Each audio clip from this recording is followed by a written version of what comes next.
নমস্কার বন্ধুরা, দুর্দান্ত একটা টেস্টি ভর্তার রেসিপি নিয়ে চলে এলাম। তো এই ওয়েদারে যাদের মুখে রুচি নেই, এই ভর্তা রেসিপিটা একবার বানিয়ে খেয়েও খুব সুন্দর লেগেছিল খেতে। তো আমি বিনসের ভর্তা রেসিপি নিয়ে এসেছি আজ। তো দেখো, দুদিকে কেটে বাদ দিয়ে এখন আমি বিনসগুলো ছোট ছোট করে কেটে নেব।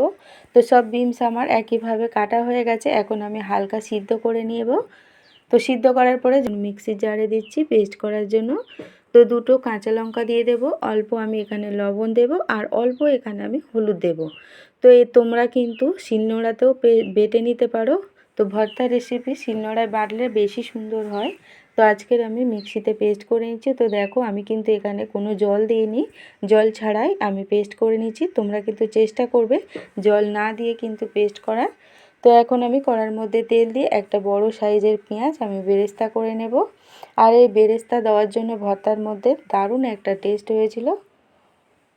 তো দেখো, আমি কিন্তু এখানে লবণ দেব না, মিডিয়াম আছে আমি পেঁয়াজটা বেরেস্তা করে নিয়েছি। তো এখন তুলে নেব। তারপর এখানে দুটো শুকনো লঙ্কাও আমি ভেজে নেব। তো দুটো কাঁচা লঙ্কা আমি পেস্ট করেছিলাম, একটু ঝাল ঝাল আর মিষ্টি মিষ্টি করব। তো তার জন্য আমি লঙ্কাও আমি ভেজে নিয়েছি। তো লঙ্কাগুলো এখন সুন্দরভাবে আমি মেখে রাখছি। তারপরে আমি বেরেস্তাটাও আমি লঙ্কার সাথে মেখে রাখছি। দারুণ একটা স্মেল আসছিল বন্ধুরা, খুব সুন্দর। মনে হচ্ছে এখনই আমি এটা দিয়েই ভাত খেয়ে নিই, এতটা সুন্দর একটা সেন্ট বার হচ্ছিল। তো এখন আমি আবারও অল্প কড়ার মধ্যে তেল দিয়ে দিলাম।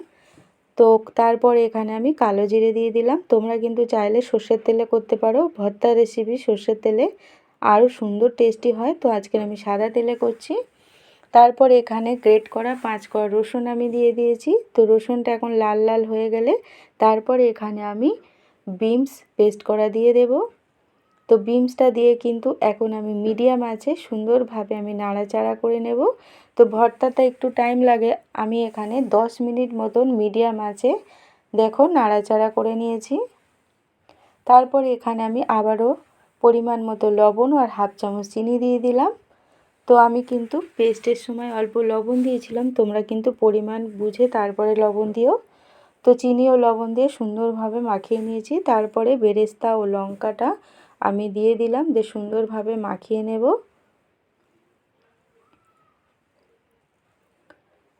তো দেখো সুন্দরভাবে মাখা হয়ে গেছে। তো 10 মিনিট পরে দেখো খুব সুন্দরভাবে কিন্তু আমার হয়ে গেছে ভর্তা রেসিপি। তারপর এখানে আমি কিছুটা বাদাম দিয়ে দিলাম।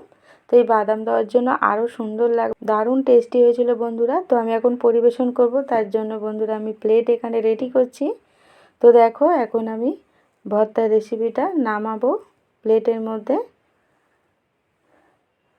তো যাদের এই সময় জ্বর ঠান্ডা লেগেছে, এরকম কিন্তু ভর্তার রেসিপি বানিয়ে খেতে পারো, দারুণ টেস্টি হবে। এই ভর্তার রেসিপি থাকলে আর তোমাদের কোনো রেসিপি লাগবে না সাথে। আর আমার এই ভিডিওটা যদি ভালো লাগে লাইক কমেন্ট শেয়ার করে দিও। আর এতক্ষণ আমার ভিডিওটা দেখার জন্য অসংখ্য ধন্যবাদ বন্ধুরা। ভালো থাকবেন, সুস্থ থাকবেন। আবারও আসবো আমি নতুন একটা রেসিপি নিয়ে। আজকের মতো টাটা।